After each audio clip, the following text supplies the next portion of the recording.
Informações ao vivo para você sobre o caso Vitória. Letícia Miyamoto, bom dia de novo. Oi, Edu, Mariana, o principal suspeito que já teve a prisão decretada pela Justiça está neste momento aqui na delegacia de Cajamar, na região metropolitana de São Paulo. Ele está preso temporariamente, ou seja, pelo período de até 30 dias. A prisão desse suspeito, segundo a polícia, é considerada muito importante nessa etapa da investigação. Até porque ontem também aconteceu foi cumprido um mandado de busca e apreensão na casa de outro homem que é considerado um amigo da família. Ele não estava na lista dos 7 suspeitos que foram indicados, melhor dizendo, aqui pela equipe de investigação de Cajamar, mas ele já havia prestado depoimento, estava entre as 14 pessoas que compareceram em sede policial, tanto aqui nessa delegacia como também em Franco da Rocha.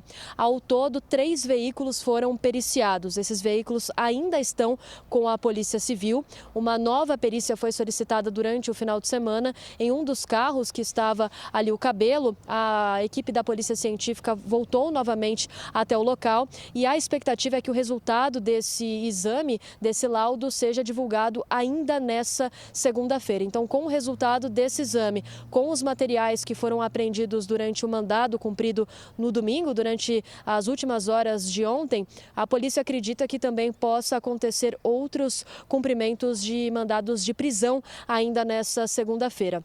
Ao todo, foram 3 veículos redirecionados para a Polícia Civil novamente. O proprietário de um desses carros esteve novamente aqui na delegacia. Ele chegou a conversar com a nossa equipe, disse que de fato conhecia a adolescente, mas que tinha uma amizade considerada superficial e que a expectativa é que esse veículo, um dos veículos dos 3, seja liberado nas próximas horas, enquanto os outros 2 permanecem com a Polícia Civil.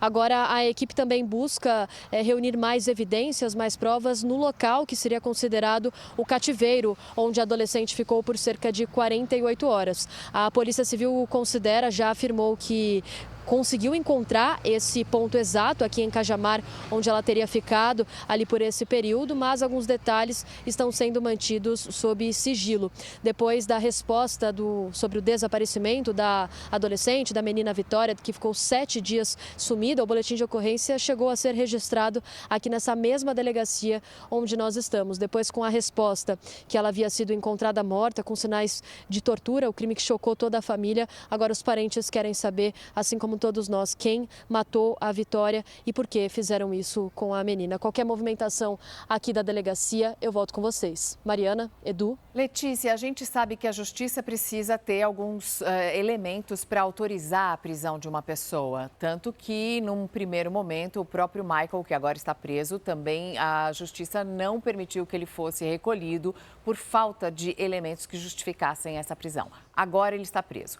Além dele, quem são as outras pessoas que já tiveram a prisão pedida e que podem vir a ser presos? Quem é Daniel, por exemplo? Olha, Mariana, Edu, a gente sabe também que o ex-namorado da Vitória teve a prisão solicitada pela Polícia Civil. Foi o primeiro nome divulgado aqui pela equipe de investigação, inclusive de Cajamar mesmo, que ficou responsável por esse caso aqui na região metropolitana, mas a Justiça havia negado esse pedido por conta da falta de evidências. Mas a equipe, ao mesmo tempo, considera que com esses outros materiais apreendidos, essas prisões podem acontecer, tanto nessa segunda-feira como ao longo dos dias. Agora, sobre o Daniel, sobre também o carro que foi encontrado, com os fios de cabelo, a polícia havia indicado que o carro é da pessoa que emprestou para o ex-namorado da Vitória. Agora, sobre o Daniel, seria o atual companheiro do ex-namorado da Vitória. Então, de fato, ele é considerado um investigado, uma das pessoas que aparece aí na lista da Polícia Civil. Com a divulgação desse número de 14 testemunhas e 7 suspeitos, havia ficado uma dúvida de quem de fato está nessa lista de suspeitos. Oficialmente, a polícia havia divulgado na última coletiva de imprensa sobre a informação dessas 7 pessoas, que uma seria o ex-namorado, o atual considerado no termo ali utilizado pela polícia, o ficante, 2 homens que estavam no carro que acompanhavam a Vitória bem perto ali da casa dela, da residência, antes dela chegar em casa, dois homens também, duas pessoas que estavam com ela supostamente no ponto de ônibus, que ela estava se sentindo ameaçada ali, que ela disse que se sentia seguida por essas pessoas para amiga durante a mensagem de texto, e também o proprietário do carro apreendido, que é justamente a pessoa presa neste momento, o Maicon. Só que outros nomes começaram a aparecer durante a investigação, inclusive confirmados já para a polícia, como é o caso do Daniel, que, recapitulando, ele seria o atual companheiro do ex-namorado da Vitória,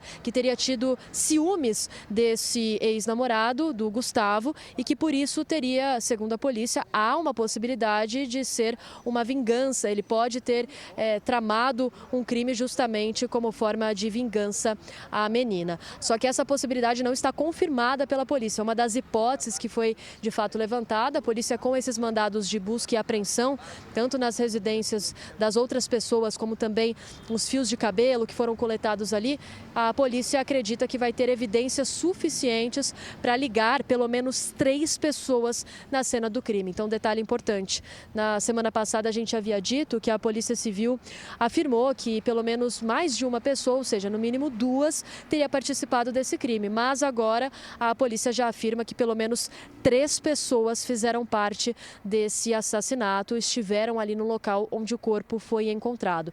A polícia também acredita que essas 3 pessoas estão ligadas entre si, que elas podem ter de fato alguma ligação, algum interesse para terem se ajudado neste crime. Então, qualquer movimentação aqui da Polícia Civil será por este portão que vocês veem agora nas imagens do nosso repórter cinematográfico, Roberto Bergamini, que a Polícia Civil deve sair. Então, as viaturas da equipe especializada que já estão posicionadas, e a última informação que a gente teve é que os policiais, os agentes aqui de Cajamar, estavam em uma espécie de reunião para definir os próximos passos desses mandados que devem ser cumpridos ainda nessa segunda-feira. Qualquer movimentação por aqui, eu volto com vocês. Mariana, Edu. Letícia, outro detalhe importante é que a gente sabe, a polícia informou que todos os suspeitos se conhecem e se conheciam há algum tempo.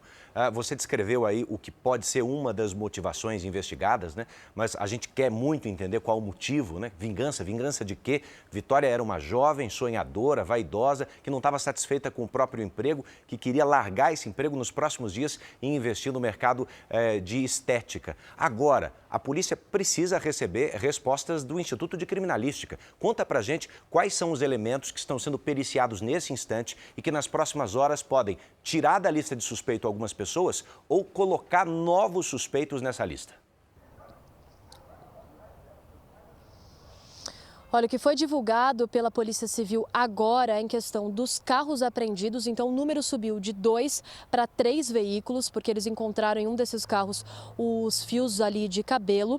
Agora também encontraram aparelhos celulares durante o mandado de busca e apreensão na residência de um desses considerados suspeitos, que seria um amigo da família da Vitória, que inicialmente não estava na lista das 7 pessoas, e também o local do cativeiro. Então a polícia afirma que teve acesso a esse endereço, inclusive a expectativa é que a Polícia Civil retorne até esse local, porque é uma área de mata, uma área extensa, fechada, mas ainda assim uma área extensa. Então eles acreditam que ali eles podem encontrar evidências suficientes para poder ligar as pessoas na cena do crime e também justificar como elas são de fato interligadas e por que elas fizeram isso com a jovem. A polícia afirma que ela ficou por 48 horas ali, então acredita já ter esses vestígios no local o suficiente para a equipe da Polícia Científica continuar os trabalhos. Principalmente os aparelhos celulares, eles também disseram que eles já pediram a quebra do sigilo telefônico. Então, por essas conversas,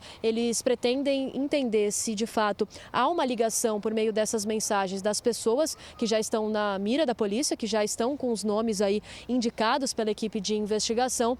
E um detalhe importante, Mariana e Edu, eles já disseram que também, além do sigilo telefônico, eles vão pedir a quebra da localização desses aparelhos celulares, ou seja, a localização exata dessas pessoas, tanto no dia do desaparecimento da jovem, como nos dias que vieram depois dessa data, porque eles querem saber se eles se encontraram aqui na região metropolitana de São Paulo, se eles foram até o local onde a menina foi encontrada morta, ou se depois eles planejavam, por exemplo, alguma fuga. Então, todos esses detalhes já estão com a Polícia Científica. A confirmação que a gente teve é que o laudo do fio de cabelo que vai poder, como você citou, Edu, colocar ou tirar uma pessoa aí da cena do crime deve ser divulgado já nas próximas horas dessa segunda-feira. Então, a expectativa é que o caso já tenha uma grande evolução ainda nas próximas horas. Mariana, Edu. Obrigada, Letícia. Continuamos acompanhando o caso Vitória.